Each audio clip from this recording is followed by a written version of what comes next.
Hi, my name is Paul Offit. I'm talking to you today from the Vaccine Education Center at the Children's Hospital of Philadelphia. And one issue, and it tends to be a little contentious, is are fetal cells used to make vaccines?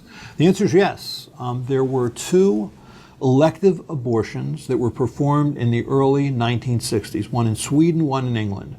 Those cells that were obtained from those elective abortions have been used to make several vaccines. They've been used to make the hepatitis A vaccine, the chickenpox vaccine, the rubella or German measles vaccines, one of the rabies vaccines. Though it's the same cells that were obtained in the early 1960s, so no new therapeutic or elective abortions have been performed since then for the purpose of making vaccines.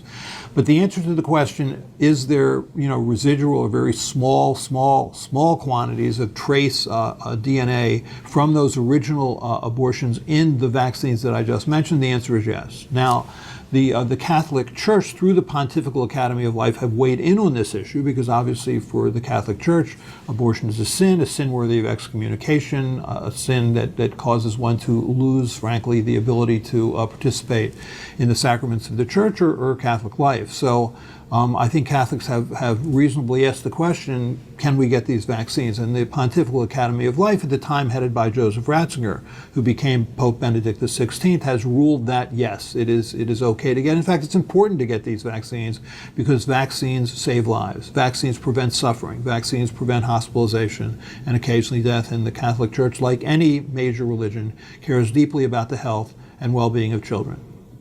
Thank you. Hello, everyone. This is Tony speaking to you from November as I edit this episode for the podcast with a brief programming note before we start. Due to studio schedules, this episode had to be recorded way back in October, back when it was widely reported that a major ethical dilemma was looming for pro-life Christians related to COVID vaccines made from aborted tissue cell lines.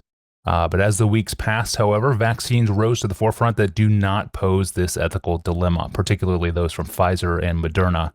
All that to say, today's question needs to be addressed, even if it's looking now like it will thankfully not be as major of a dilemma with the COVID vaccines in the news, alas. On to today's episode. Well, the pandemic has disrupted our lives in America for nearly a year now, and I know this disruption is very real for many of you around the world too.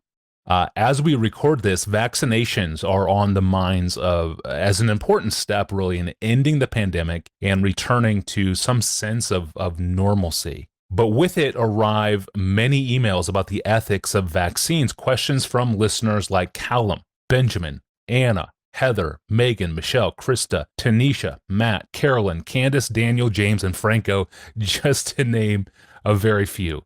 Basically, these listeners share one single dilemma. Several frontrunners for the new coronavirus vaccine are made from the cells of aborted children, healthy children who were murdered. Most notably, this includes the human fetal kidney cell line called HEC-293 from the kidney of a healthy girl aborted in 1972, and PER-C6 from the retina of a healthy boy aborted in 1985. Science magazine reported last fall that 5 of the leading coronavirus vaccines use one of these two human fetal cell lines. And apparently, similar cell lines have been used since the 1960s to manufacture vaccines against rubella, chickenpox, hepatitis A, shingles, hemophilia, rheumatoid arthritis, and cystic fibrosis. As we record this, ethically derived coronavirus vaccines are in process but are slower and will likely be more expensive, rarer, or maybe even more difficult to get. That's the prediction at least. So the question is, should committed pro-lifers get the fast available cheap vaccines made from aborted cells, or should they wait? Pastor John, how do you think through this ethical dilemma? Let me make 4 kinds of observations and hope and pray that these will give some guidance to our thinking and our feeling and our acting. And I think all 3 of those really matter, particularly in regard to the use of human organs or human tissue harvested from the killing of unborn children. And we need to say it with words like that Otherwise, we will conceal from ourselves what's happening. Yes. So first observation. In Romans 3:8, some of Paul's adversaries accused him of, quote, doing evil that good may come, close quote. Paul responded to this that it was a slanderous charge. In other words, he distanced himself from that kind of ethical stance. And I think we should too. We shouldn't do evil that good may come. God alone has the infinite wisdom to manage an entire world of sin in which he can turn horrible things for wise and good purposes. He never tells us that we have such wisdom. We don't. We are to live our lives guided by the principles he reveals in his word, not by our calculations about how much evil we can join in for some greater good.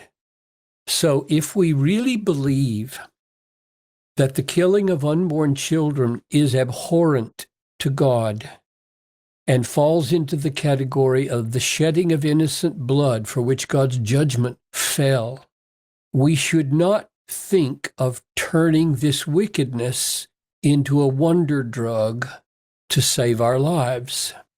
We should not do evil that good may come. That's my first observation. Second, God frequently in the Bible calls us to do things and avoid things which are very costly to us personally in order to demonstrate that Christ and his ways are more precious to us than safety or security or comfort, and that we sacrifice in order to do what's right.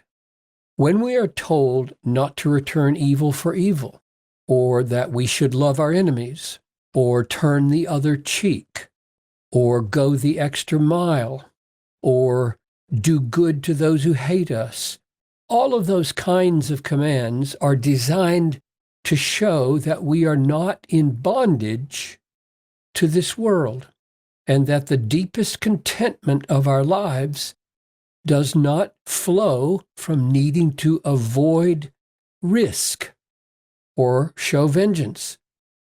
By denying ourselves comfort or satisfaction or safety for the sake of testifying to Christ's value to us and testifying to the sanctity of another person's life, or testifying to our hope for another person's well-being, or testifying to our confidence in God's reward beyond the grave, when we deny ourselves in that way, we aim to exalt Christ and his ways over mere self-preservation. So if a scientist avoids using tissue and organs harvested from babies killed in abortion, or if an ordinary citizen avoids using a medication which they know has been developed specifically through such harvesting and research, the aim is that the Christian conscience is preserved and Christ is made much of as more valuable than any security or safety or health we might get through sin. Third, avoiding such research and avoiding the use of the products of such research is only one way of testifying to the truth and value of Christ and the sanctity of the unborn persons. But another way that should be added is the proactive engagement in whatever way we can to speak and act against the taking of innocent human life in the womb and the use of those children for research and experimentation. So I'm saying renunciation, that is the avoidance part of our ethics, which is being asked about. Should we avoid the medication?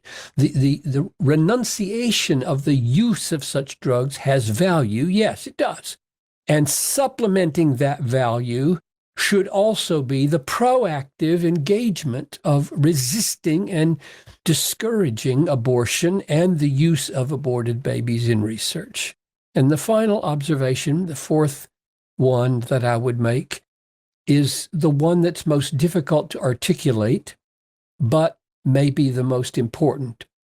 The observation is that acting on principle, in this case, the principle that we do not want to be complicit in the desecration of dismembered human beings, acting on principle often does not look like the most obvious way to be a blessing to the greatest number of people. For example, if you try to act on the principle of not participating in the desecration of these children by avoiding medicines developed from their dead bodies, someone will say, but look at all the good that is coming through the medication. And they will say that they can't see the good that may be coming from your principled action. So what I'm saying here is this: God has ways of honoring and blessing and multiplying the effectiveness of principled action in His name, which to the human calculation may appear futile. This is certainly the case with many martyrdoms in history, for example, or other kinds of sacrificial principled actions which didn't look like they were going to have any payoff at all for the suffering person or their family or for the cause of Christ. Just a dead-end street at the stake of suffering. The sufferers simply acted because their consciences wouldn't let them do otherwise, while the world sees that as futile and foolish. Just save yourself and your family and others and stop denying yourself the privilege of life or health or prosperity. And my point, again, is God is God. He honors integrity and principled action that is rooted in His truth and His beauty and His worth, even where the world cannot see the point. We have no idea what explosive effects in the depths of God's providence and purposes our principled action might unleash by God's grace. So I'm saying let's not act as researchers or as ordinary consumers in a way that desecrates the bodies of unborn victims and treats those children as though they can be killed and their tissue harvested for our benefit. Amen. That's a sobering word. Thank you, Pastor John. And thanks to everyone who sent this question into us. We really appreciate it. Well, you can ask a question or follow up with a question of your own, a follow up to this topic. You can do that online at desiringgod.org/askpastorjohn. And